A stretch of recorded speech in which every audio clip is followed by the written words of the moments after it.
નમસ્કાર નમસ્કાર નમસ્કાર વિદ્યાર્થી મિત્રો, આપ સર્વે મિત્રોનું દિલથી સહૃદય હાર્દિક સ્વાગત છે આપણી યુટ્યુબ ચેનલ એવી ગુરુ જ્ઞાન શાળાની અંદર. તો વિદ્યાર્થી મિત્રો, આજના વિડીયોની અંદર આજે આપણે જે નવા સેમેસ્ટરની અંદર જે આપણું એક નવું જ ધોરણ છે, ધોરણ 9, એની અંદર જે ફર્સ્ટ કાવ્ય હતું સાંજ સમય સાંભળ્યું, એની સંપૂર્ણ કાવ્ય સમજૂતી જે છે એનો વિડીયો આપણે સંપૂર્ણ મૂકી દીધેલો છે. તો એ વિડીયો ના જોયો હોય તો અચૂકથી જોઈ લેવાનો છે. તો આજના વિડીયોની અંદર આપણે એ કાવ્યના સ્વાધ્યાય વિશેની આજે આ ચર્ચા કરવાના છીએ. તો વિડીયોને મિત્રો તમારે છેલ્લે સુધી પૂરેપૂરો જોવાનો છે, સ્કીપ કર્યા વગર. અને ચેનલ ઉપર નવા હોય તો ચેનલને પણ અચૂકથી સબસ્ક્રાઇબ કરી દેવાની છે. અને ધોરણ 9 ના અમારા હજી સુધી વોટ્સઅપ ગ્રુપની અંદર નથી જોડાયેલા તો આ વિડીયોના ડિસ્ક્રિપ્શન બોક્સમાં તમને વોટ્સઅપ ગ્રુપની લિંક આપેલી છે. અચૂકથી ભૂલ્યા વગર મિત્રો જોડાઈ જવાનું છે. તો જોઈ શકો છો, ધોરણ 9 ગુજરાતી કાવ્ય નંબર 1 છે આપણું સાંજ સમયે સાંભળ્યો, એનું સ્વાધ્યાયનું સંપૂર્ણ સોલ્યુશન આજે આપણે આ વિડીયોની અંદર જોવાના છીએ. સ્વાધ્યાય તમને શિક્ષકે હોમવર્કમાં પણ આપેલું હશે, અને સ્વાધ્યાય જો ના આપેલું હોય તો પણ આપણે સ્વાધ્યાય અચૂકથી એકવાર તો લખીને તૈયાર કરી લેવાનું છે. કારણ કે જે પરીક્ષાના પ્રશ્નો છે એ ટોટલ સ્વાધ્યાયમાંથી જ નીકળતા હોય છે.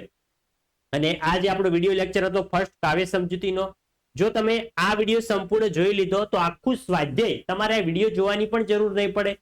સંપૂર્ણ સ્વાધ્યાય તમને મોઢે બેઠે બેઠું આવડી જશે એવું આપણે કાવ્ય સમજૂતીનો વિડીયો બનાવેલ છે. તો એ વિડીયોની લિંક તમને ઉપર આઈ બટનમાં અથવા તો નીચે ડિસ્ક્રિપ્શન બોક્સમાં લિંક જોવા મળી જશે. અચૂકથી પહેલા તમે કાવ્ય સમજૂતી જોઈ લેજો, પછી જ આ સ્વાધ્યાયનો વિડીયો જોજો. તો મિત્રો મજા આવશે અને તમને એક જ વખતની અંદર આખું આ કાવ્ય સંપૂર્ણ મોઢે રહી જશે. આગળ વધીશું હવે.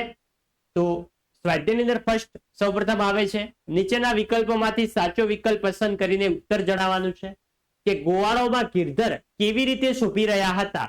તેમાં આવશે હળદર જેવા, તારામંડળમાં ચંદ્ર જેવા અને સોનામાં જડેલા હીરા જેવા. તો આ ત્રણ ઓપ્શન સાચા છે.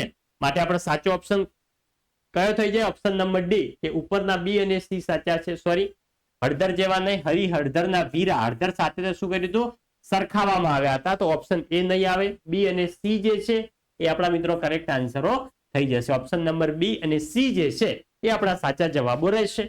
આગળ વધીશું. આગળ છે બીજો, કે હળદરનો વીરો એટલે હળદરનો વીરો એટલે કે હળદર એટલે કે હળને ધારણ કરનાર. હળને ધારણ કોણ કરે છે? તો શ્રી કૃષ્ણ જે મોટા ભાઈ છે બલરામજી એ.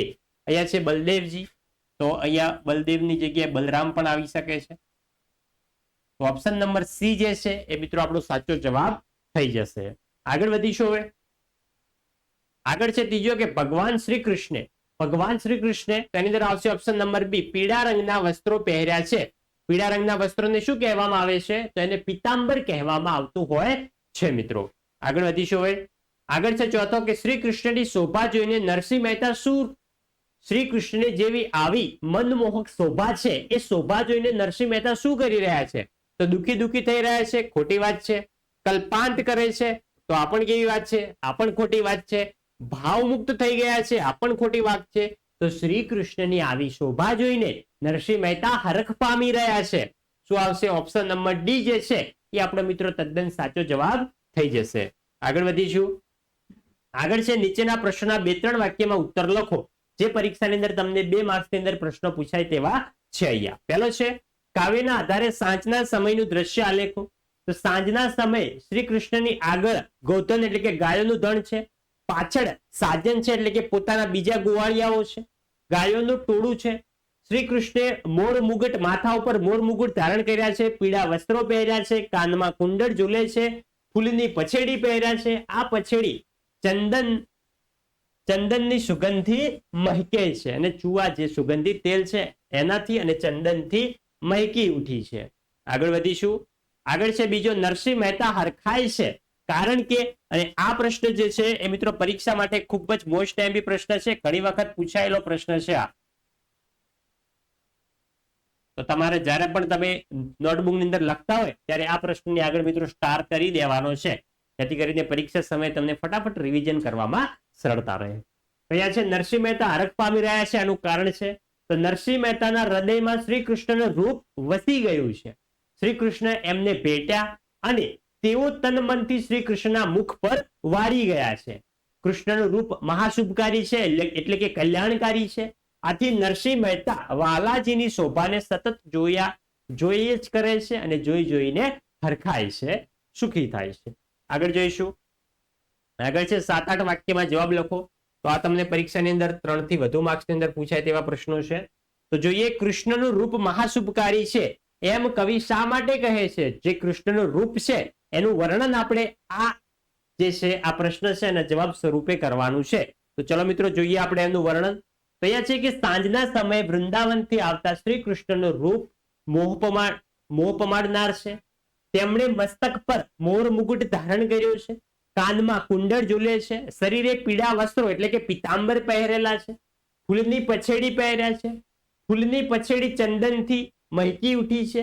જેમ તારામંડળમાં સસિયર એટલે કે જેમ આકાશમાં બધા તારાઓની વચ્ચે જેવી રીતે ચંદ્ર શોભી રહ્યો છે એવી રીતે ગોવાળોમાં શ્રી કૃષ્ણ શોભે છે.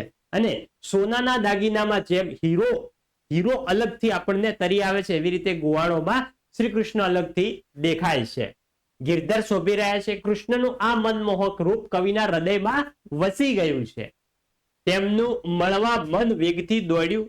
કૃષ્ણ એમને પ્રેમથી ભેટી પડ્યા. આથી કવિ કહે છે કે કૃષ્ણનું રૂપ એ મહાશુભકારી એટલે કે કલ્યાણકારી છે. મિત્રો, ભગવાન શ્રી કૃષ્ણનું રૂપ મહાશુભકારી એટલે કે અતિ કલ્યાણકારી રૂપ છે. આગળ વધીશું. લાસ્ટ બીજો પ્રશ્ન છે કે કવિના મનમાં કોણ મોહ ઉપજાવે છે? ખબર છે આપણે શ્રી કૃષ્ણ મોહ ઉપજાવે છે, પરંતુ 3 માર્ક્સમાં પૂછાય તો આપણને મિત્રો થોડોક લાંબો પ્રશ્ન લખવો પડે. તો જોઈએ. તો સાંજના સમયે વૃંદાવનથી આવતા શ્રી કૃષ્ણે મસ્તક ઉપર મોર મુકુટ ધારણ કર્યા છે, એમના કાનમાં કુંડળ ઝૂલે છે, શરીરે એમને પીતાંબર પહેર્યા છે, ફૂલની પછેડી પહેર્યા છે, ફૂલની પછેડી ચંદનથી સુગંધની મહેકે છે. જેમ તારામંડળમાં ચંદ્ર શોભે છે, સુવર્ણમાં અલંકાર એટલે કે જે દાગીનાની અંદર હીરો જોડેલો હોય છે એ હીરો ઝગમગે છે, હીરો અલગથી તરી આવે છે. એવી રીતે ગોવાળોના વૃંદમાં, વૃંદ એટલે કે ટોળું, શું થઈ જશે? વૃંદ એટલે કે ટોળું. તો ગોવાળોના ટોળાની અંદર ગિરિધર એટલે કે શ્રી કૃષ્ણ શોભી રહ્યા છે. શ્રી કૃષ્ણનો આ રૂપ કવિના હૃદયમાં વસી ગયું છે એટલે કે કવિના મનમાં શ્રી કૃષ્ણ મોહ ઉપજાવે છે. નેક્સ્ટ આગળ જઈશું. તો વિદ્યાર્થી મિત્રો, આ આપણું એક નાનું એવું સ્વાધ્યાય સોલ્યુશન હતું. તો વિદ્યાર્થી મિત્રો, ચેનલ ઉપર નવા હોય અચૂકથી સબસ્ક્રાઇબ કરી દેજો, કારણ કે અમારી ચેનલ ઉપર તમને પાઠ અથવા કાવ્ય સમજૂતીના તમામ વિડીયોઝ જોવા મળી જશે. તમામ વિષયના સ્વાધ્યાય સોલ્યુશન, તમામ વિષયના એકમ કસોટી સોલ્યુશન, મોસ્ટ એમપી પ્રશ્નો. પરીક્ષા વખતે તો તમને અમારી ચેનલ ખૂબ જ રામબાણ તરીકે સાબિત થવાની છે. તો વાલા મિત્રો, અત્યારથી જ સબસ્ક્રાઇબ કરી દેજો અને અત્યારથી જ અમારી સાથે જોડાયેલા રહેજો. તો આપણે છેક 0 થી આપણે સારી એવી તૈયારી કરી શકીએ અને પરીક્ષા આવતા સુધીમાં આપણી તૈયારી એકદમ તરખમ બની જાય અને પરીક્ષાની અંદર પૂરામાં પૂરા માર્ક્સ લાવી શકીએ. અને નેક્સ્ટ હવે તમારે કયો વિડીયો જોવે છે એ પણ કમેન્ટ કરીને જજો, જેથી કરીને વહેલામાં વહેલી તકે અમે તમારા માટે મિત્રો તે વિડીયો લાવી શકીએ. અને આ વિડીયો સારો લાગ્યો હોય અચૂકથી લાઈક કરવાની છે. ચેનલ ઉપર નવા હોય તો ચેનલને પણ સબસ્ક્રાઇબ કરવાની છે. મળીશું આવનાર વિડીયો સાથે. ત્યાં સુધી આવજો. જય હિન્દ, જય ભારત.